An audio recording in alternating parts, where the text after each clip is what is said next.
जय गुरु जी। शुक्राना गुरु जी। सारी संगत को जय गुरु जी। संगत जी, आज मैं आपको तीसरी अष्टपदी के चौथे पद के बारे में बताऊंगी। बहुत सियाणप जम का भव बियापे, अनेक जतन कर त्रिसन ना धरापे। इन पंक्तियों में दो विकारों की बात है। एक है भय, जम का भय, भाव आत्मिक मृत्यु का, और दूसरा तृष्णा का भाव, वह लालच जो दिन भर दिन बढ़ता चला जा रहा है। गुरु साहिब जी फरमाते हैं कि आजकल इंसान बाहर से बहुत चतुर दिखाई देता है, खुद को सयाना व समझदार पेश करता है, लेकिन भीतर से वह कैसा है, इसे भी वह जानते हैं। संगत जी, वे क्या, हम सब जानते हैं कि हम अंदर से कैसे हैं। हम कितनी चीज़ों को खोने से डरते हैं, कितने सारे लालच में फंसे हैं, कितनी हम में बुराई है, फिर भी हम चतुर बनते हैं। गुरु साहिब जी फरमाते हैं कि जितना अधिक इंसान चतुराई करता है, उतना अधिक उसमें जम का भय आ जाता है, और वह ऊपर ऊपर से चाहे कितना भी यत्न करे, ना उसका भय जाता है, ना उसकी तृष्णा जाती है।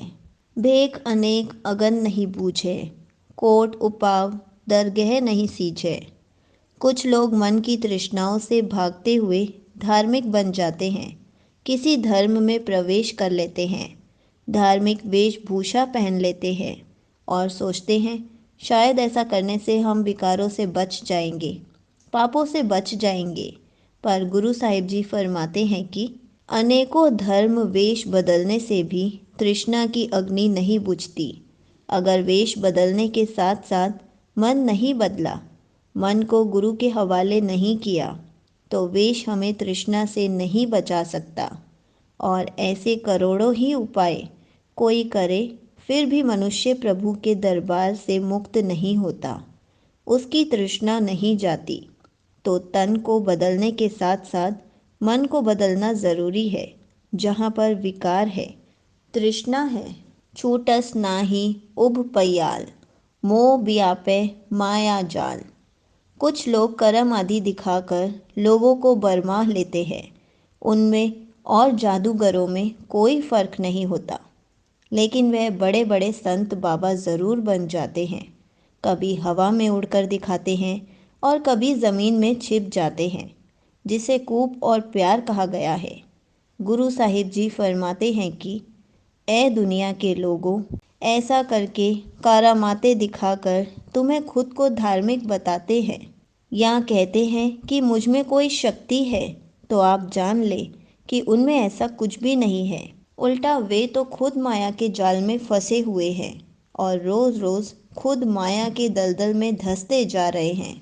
क्योंकि एक तो वह लोगों के साथ धोखा कर रहे हैं, दूसरा अहंकार करते हैं, तीसरा लोगों में झूठ फैलाते हैं, और चौथा परमात्मा का नाम लेकर अंधकार फैलाते हैं। और ऐसे लोग केवल मैल से भरे हैं, अहंकार से भरे हैं, वे खुद माया जाल में फंसे हैं।